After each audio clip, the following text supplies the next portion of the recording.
tempat suci, namanya tempat syekh, nggak mungkin ada hawa negatif, bener dong, ya kan? Gue masih zikir, gue tetap berusaha tuh fokus waktu itu ya. Terus gue ngelirik nih, kok jelek banget seragamnya, gue bilang kok seragam apa gitu ya kan? Bukan seragam apaan? Gue lirik lagi, ya Allah, congki bos. Dan itu dari atas ke bawah itu kayak ada sumuran kayak gue cowok, lari. Turun dong dia. Turun nyamperin gua. Cuman pas sampai pintu goib itu dia langsung nyemplung ke jurang. Dan gua nanya sama Aki, ternyata itu ada pendaki yang memang nggak ketemu. Sampai sekarang.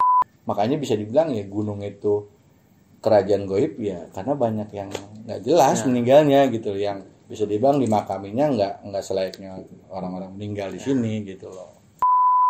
Assalamualaikum sobat jejak gentala. Oke, pada video kali ini kita akan membahas tentang perjalanan naik ke gunung apa puncak, Bang?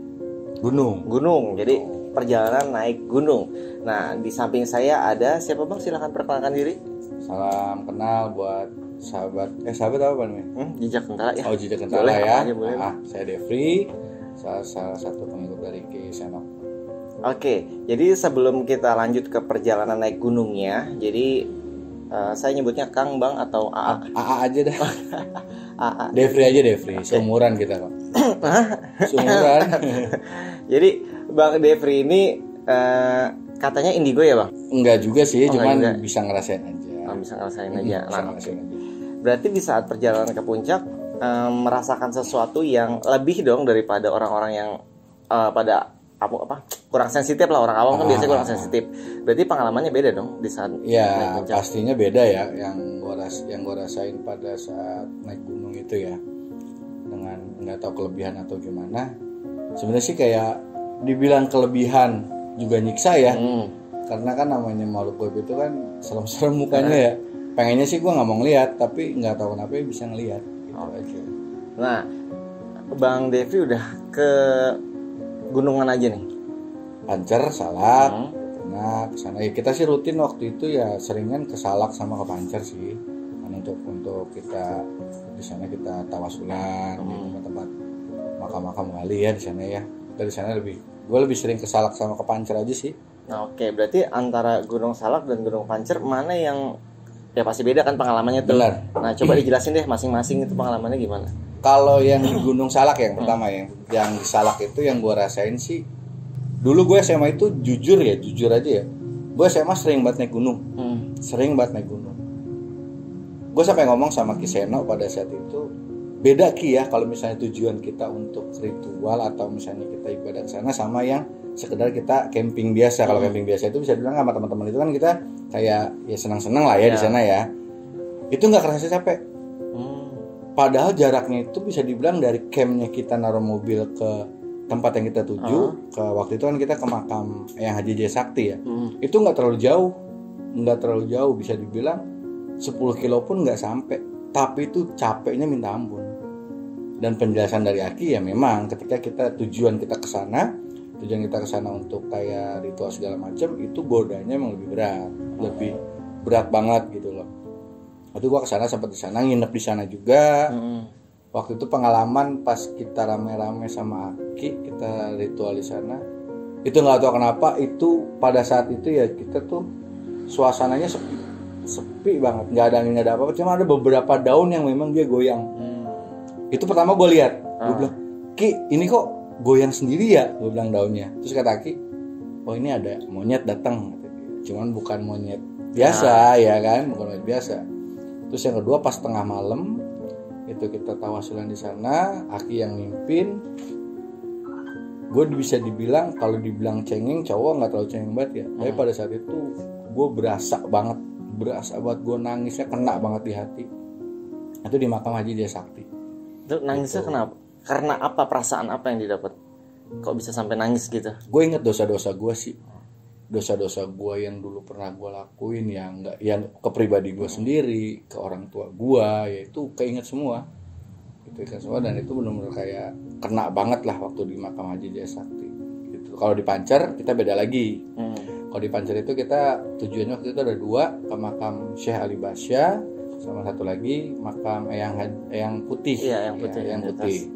Tapi kalau gue pribadi lebih sering ke makam Syekh Ali Basa pada saat itu. Kalau kayak Putih cuma sekali lah pada saat itu. Itu pun karena gue kenapa cuma sekali, jujur nggak kuat kesananya.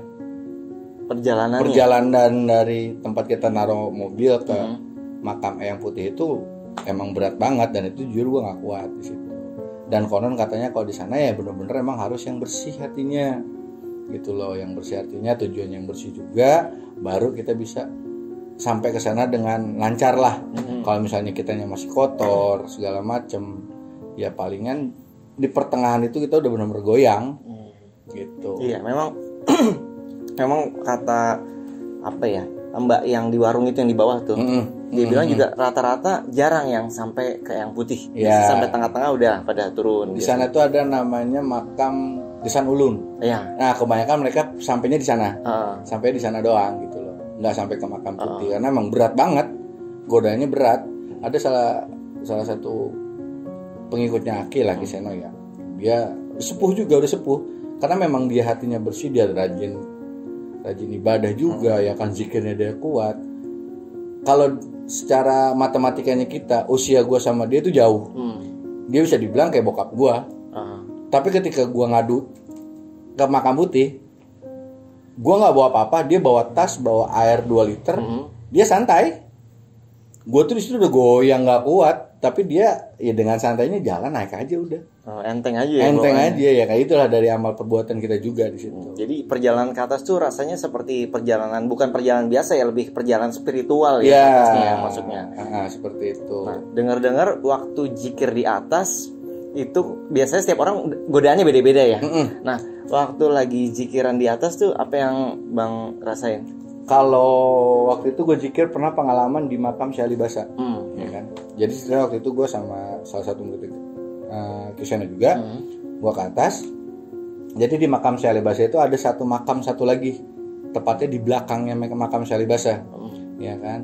Pada saat itu gue berasumsi tempat suci, namanya tempat Syekh, nggak mungkin ada hawa negatif, bener dong, ya kan. Kalau dibilang penakut, gue penakut orangnya, penakut.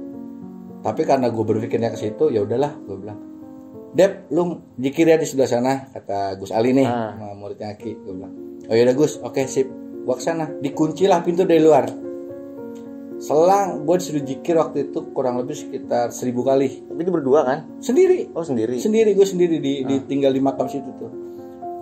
Gue zikir, kok di samping gue kayak bau-bau amis, bau nggak jelas lah. Gue masih zikir, gue tetap berusaha tuh fokus waktu itu ya. Terus gue ngelirik nih, kok jelek banget seragamnya. Gue bilang, gue seragam apa gitu ya kan. Bukan seragam apaan. Gue lirik lagi. Ya Allah, congki bos. Nggak taunya ada kue lemper. Ya kan, ada pocong disitu nemenin gue. Nemenin zikir. Yang entah nemenin zikir entah gimana, yang jelas yang pasti dia ngeganggu gue lah ya. Karena dia kan ngerusak konsentrasi gue juga pada saat itu. Cuman gue bilang, ya bismillah aja, gue bilang, gue mau niat baik kok di sini, gue zikir kok, ya kan. Gue cuma numpang tempat doang di sini. Gue nggak minta sama si makam yang ada di situ, gue cuma minta tempatnya doang, minjem tempatnya, ya kan, biar dapat karomah dari mereka juga kan. Ya udah, akhirnya gue tetap zikir. Udah selesai 1000, gue cabut. Dia nggak ada. Hah? Udah nggak ada? Nggak ada. Gue cerita lah sama Gus Ali. Gus gini. Kan ini tempat suci Gus, gue bilang gitu. Kok ada sih gituan? Ya di tempat suci juga ada, namanya hawa negatif itu ada, nggak mungkin nggak ada gitu kan. Kan. Jadi pas ya pada saat itu ya gue jadi rada jiper juga sih. Karena ya itu gue bilang tadi kayak orang yang kayak gue ya. Kayak pisau bermata dua lah katanya. Ya kan. Keuntungannya ya gue ketika ada beberapa memang konten yang dunia spiritual atau misalnya kita ngevlog tempat-tempat angker, ya gue bisa ngeliat. Ya. Nggak enaknya ya itu kesiksa juga batin gue nya. Iya, apalagi dengan bentuk-bentuknya yang kadang nggak jelas. Ya itu nggak mungkin nggak ada yang seganteng gue gitu ya kan, pasti jelek-jelek banget gitu loh. Tapi pas perjalanan ke gunung tadi itu pernah nggak sih ngelihat yang sosoknya tuh bagus lah gitu? Kan biasanya kan serem-serem doang kayak Poci, terus Kunti. Nah, pernah nggak yang bagus gitu? Ada nggak? Sampai detik ini sih belum. Apa itu tergantung hatinya bang? Kalau buat ke situ gue nggak berani jawab ya, tapi yang jelas kalau buat ngalamin yang cantik kayak Luna Maya gitu ya, nggak ada sih. Nggak ada. Yang jelas sudah parah banget, gitu loh. Tapi kalau kayak gitu kan jatuhnya kayak ini ya, nggak semua makhluk halus itu mereka nunjukin, gue bentuk gue kayak congki nih, pocong, berbentuk pocong, enggak. Terkadang juga kayak asap doang gue ngeliat, terus kayak ada dimensi apa sih namanya, persentase lah ya.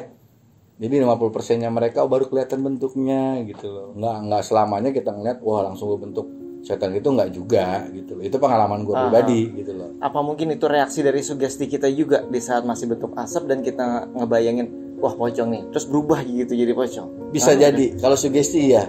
Kenapa gue bilang sugesti ya? Contohnya kayak gue jujur ya, gue dulu sebelum kenal sama Kiseno, gue orangnya penakut.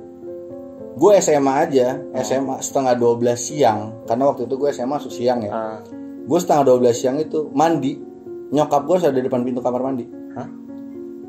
Nggak masuk ke dalam, ditungguin sama nyokap gue. Nyokap gue nggak boleh pergi sebelum gue selesai mandi, ya kan? Ya itu suges, gue kenal sama Aki, ya itulah Aki lawan. Ya lu lebih tinggi derajatnya dari makhluk ituan, gitu loh. Nah disitulah gue coba ngelawan. Walaupun ya kesiksa juga, ya karena kesiksanya itulah gue jadi bisa dibilang mau ada rasa kangen juga, mau main-main kayak gitu lagi. Cuman ya kalau udah kecemplung lagi ya capek juga, gitu ya kan. Karena di sini kan kalau waktu itu kan yang gue ngikut sama Kiseno kan, Aki itu kan emang menghindari kayak gunung, laut, sama gedung-gedung tinggi, ya kan. Karena namanya orang kemasukan itu bisa dibilang lepas kontrol. Kalau di gedung tinggi atau sana bekas semua segala macem, kalau kita di lantai dasar aman. Takutnya lantai 5 kita kemasukan, yang ada kitanya mati, ya kan, nyusul tuh setan gitu loh. Kalau di hutan atau gunung terutama kalau kata Aki bilang itu ya bisa dibilang kerajaannya boy, ya kan. Kita pun nggak bisa ini. Satu lagi di Salak, gue pernah waktu itu pengalaman pribadi gue ya itu ya. Tapi gue tanya yang lain nggak ada yang ngeliat. Jadi ada cowok seumuran gue bawa keril gede. Itu sebelum di sana tuh kata kalau misalnya berangkat sama Aki itu ada namanya pintu goib. Jadi lu kalau dari camp kita naruh mobil, sebelum kita ketemu pintu goib tersebut, itu berat perjalanan. Tapi ketika udah ngelewatin pintu goib itu, udah enak jalan enteng. Apa kita masuk ke alam berbeda? Apa gimana tuh pintu goib tuh? Kalau logika gue gini ya, bukannya kita alam berbeda ya, alam sih tetap sama ya kan. Mungkin bisa dibilang ketika kita udah masuk ke lewatin si pintu goib tersebut, kayaknya sih wali-walinya situ udah mulai ini guru-guru besar situ udah mulai ngelindungin kita dari yang negatif gitu loh. Ya mungkin seperti perbatasan mungkin ya, bawahnya gitu. Negatif dan yang positifnya di atas. Kita udah mulai udah masuk situ udah aman, enteng. Dan itu dari atas ke bawah itu kayak ada sumuran kayak gue cowok lari turun dong dia. Turun nyamperin gue. Cuman pas sampai pintu goib itu dia langsung nyemplung ke jurang. Dan gue nanya sama Aki, ternyata itu ada pendaki yang memang nggak ketemu sampai sekarang. Ini guys. Ya, itu pernah gue alamin. Dan gue nanya sama Aki, itu iya memang dia tuh kayak pendaki yang hilang. Kan banyak ya pendaki gunung yang hilang dan nggak tahu kemana rimbanya. Ya kayak gitu. Makanya bisa dibilang ya gunung itu kerajaan goib ya, karena banyak yang nggak jelas meninggalnya gitu, yang bisa dibilang dimakaminya nggak selayaknya orang-orang meninggal di sini gitu loh. Tuh. Waktu itu kan kalau naik gunungnya kan kita berarti ke arahnya yang perjalanan perjalanan spiritual ya. Nah, bagi orang-orang mereka yang healing tadi ya, namanya apa sih, glamping ya? Camping lah pokoknya. Pokoknya camping. Apakah mereka juga ngerasain hal tersebut kira-kira tuh? Udah pernah belum? Kalau selama yang SMA ya, karena yang gue bilang gue tadi tujuannya gue itu beda. Gue camping itu buat fun aja, buat senang-senang aja. Kalau ngerasa sih mungkin iya. Tapi kita balik lagi positive thinking aja, gitu loh. Dalam positive thinking, apaan sih itu? Ya bukan lah, itu mah hewan, kesek-kesek. Cuma kalau ketika kita berangkat memang ke spiritual, bunyi sedikit pun gitu udah langsung kemana-mana. Balik lagi ke sugesti lagi. Balik sugesti lagi ya kan. Kalau kita sugesti kita cuman fun doang di sana, ya gue pokoknya tujuan gue ke Kawah Putih atau kemana ya kan. Gue datang ke sana, gue booking tenda, gue seneng-seneng. sama teman-teman gue main gitar segala macam. Tapi ketika lu spiritual, lu datang ke suatu makam atau petilasan orang yang bisa dibilang orang sakti, ya kan? Otomatis di hati lu pun juga berbeda gitu loh. Karena beda tujuan tadi. Iya, beda tujuan. Nah, yang jadi masalah ini kan karena banyak konten yang membahas naik gunung nih. Terus udah gitu rata-rata kontennya horor pasti kan. Akhirnya orang awam pun yang tadinya mau coba healing doang nih camping itu pada takut, Bang. Itu dia. Jadi di sini kita mau nunjukin bahwa memang berbeda ya tadi. Kalau misalkan emang tujuannya perjalanan spiritual itu memang lebih berat. Tapi kalau untuk tadi yang glamping camping itu mah sebenarnya asik-asik aja lah ya. Asik aja. Nggak ada masalah. Ya sekarang contohnya kayak di Gunung Gede lah ya. Gunung Gede ketika momen tahun baru. Di sana lu pun buka tenda susah. Karena padat. Iya kan. Sedangkan kita namanya main ke gunung itu pengen tempat yang sunyi, iya sih? Iya kan, tempat yang sunyi. Kita biar lebih dekat sama alam segala macam. Tapi ketika di Gunung Gede di tahun baru atau momen besar, ya lu susah buat bangun tenda. Gitu loh. Jadi buat yang pada teman-teman semua nih yang emang mau naik gunung, balik lagi pola pikir lu rubah aja. Semua segala sesuatu itu pola pikir sih. Pola pikir yang ada di otak kita itu gimana cara kita menyikapinya. Gitu loh. Yang gue bilang awal-awal ketika gue ikut sama Aki, gue tak penakut. Tapi di situ Aki coba ngebangun mindset gue, ya lu lebih bagus dari setan, derajat lu lebih bagus dari setan. Setan nggak akan pernah bisa ngebunuh lu kecuali ada perantara ketiga, iya kan? Nah itu baru bisa ngebunuh lu. Seandainya setan masukin lu nih, lu nusuk gua, kan bukan setan yang nusuk gua, tapi lu yang nusuk gua, kan gitu, ya kan? Setan itu bisa ngebunuh. Dan atau mungkin kita kaget kali ya pas lagi di perjalanan gunung kan nanjak banget tuh, terus ada sesuatu yang mendekat dan kita takut, akhirnya kita lari jatuh ke bawah kepleset. Bisa jadi seperti itu gitu. Oke, jadi itu kembali lagi kepada tujuan masing-masing ya bagi sobat yang mau naik gunung, terus tujuannya healing, yaitu akan tetap mendapatkan kesenangan kita juga ya, refreshing gitu ya. Terus tapi kalau misalkan memang tujuannya ke spiritual, perjalanan spiritual ke atas, ya dapatnya juga berbeda. Dan itu setiap orang pengalamannya bisa berbeda-beda ya, Bang. Ya bisa dibilang contohnya gini ya, kayak 2 tambah 1 3. Ya kan? Atau misalnya berapa tambah berapa jadi berapa, tujuannya sama gitu. Misalnya kita naik gunung juga, cuma hasilnya kan beda. Hasilnya yang berbeda. Iya, hasilnya berbeda gitu. Jadinya buat teman-teman yang mau naik gunung, kalau cuma bersekedar camping, monggo silakan, nggak usah masalah, nggak usah takut. Intinya satu, pola pikir kita sama sugesti kita aja gitu. Oke, sampai di sini aja videonya. Mungkin bagi sobat yang punya pertanyaan gitu, apa yang kita ingin bahas, itu bisa tuliskan di kolom komentar. Dan jangan lupa di like, subscribe, dan komen ya guys. Jangan sampai ketinggalan video-video yang akan datang. Oke, sampai di sini aja videonya. Sampai jumpa kembali. Salam sahabat Jejak Gentala. Wassalamualaikum warahmatullahi wabarakatuh.